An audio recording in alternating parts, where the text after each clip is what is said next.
India 9 News, Mirror of Truth. Waghodia Parul યુનિવર્સિટીના વિદેશી વિદ્યાર્થી સાથે મારામારીનો મામલો. વિદેશી વિદ્યાર્થીઓને મારવાના બનાવમાં વિડીયોમાં દેખાતા ટોળા પૈકી 10 જેટલા લોકો સામે વાઘોડિયા પોલીસ સ્ટેશનમાં ફરિયાદ નોંધાઈ. વાઘોડિયા પોલીસે 7 જેટલા લોકોની અટકાયત કરી તપાસ હાથ ધરી, જેમાં 2 નાની ઉંમરના હોવાનું બહાર આવ્યું. 5 જેટલા લોકોની વાઘોડિયા પોલીસે અટકાયત કરી. લોકોની યાદી આ પ્રમાણે છે, જેમાં મુખ્તિયાર મોહમ્મદ રાજ મોહમ્મદ શેખ લીમડા ગામનો રહેવાસી, રાજેશભાઈ સનાભાઈ વસાવા નવી નગરી લીમડા, રવિભાઈ વિદુરભાઈ વસાવા લીમડા ગામ, સ્વરાજભાઈ શાંતિલાલ વસાવા વ્યારા ગામ, પ્રવીણભાઈ લલ્લુભાઈ વસાવા લીમડા ગામ. પાંચોની વાઘોડિયા પોલીસે અટકાયત કરી.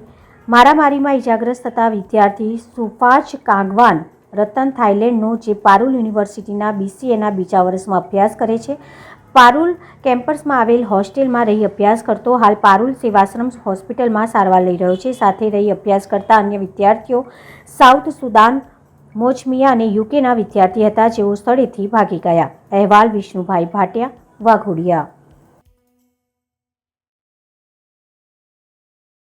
જે વાઘોડિયાની અંદર પણ જે મગજમારી થઈ છે મારામારી વિદ્યાર્થીઓ સાથે, તેને લઈને શું કહેવું છે? વાઘોડિયામાં પણ એ વિગત એવી છે કે ધૂળેટીના દિવસે સાંજે 4 વિદેશી વિદ્યાર્થીઓ હતા. એ લીમડા ગામના તળાવ પાસે ગયેલા હતા અને લીમડા ગામના તળાવ પાસે એક દરગાહ જેવું આવેલું હતું અને એની જોડે એ લોકો બૂટ ચપ્પલ પહેરીને ફરતા હતા. એટલે સ્થાનિકોએ તેમને એ ન પહેરવા જણાવતા, પરંતુ 4 વિદેશી હતા, ગુજરાતી જાણતા ન હતા.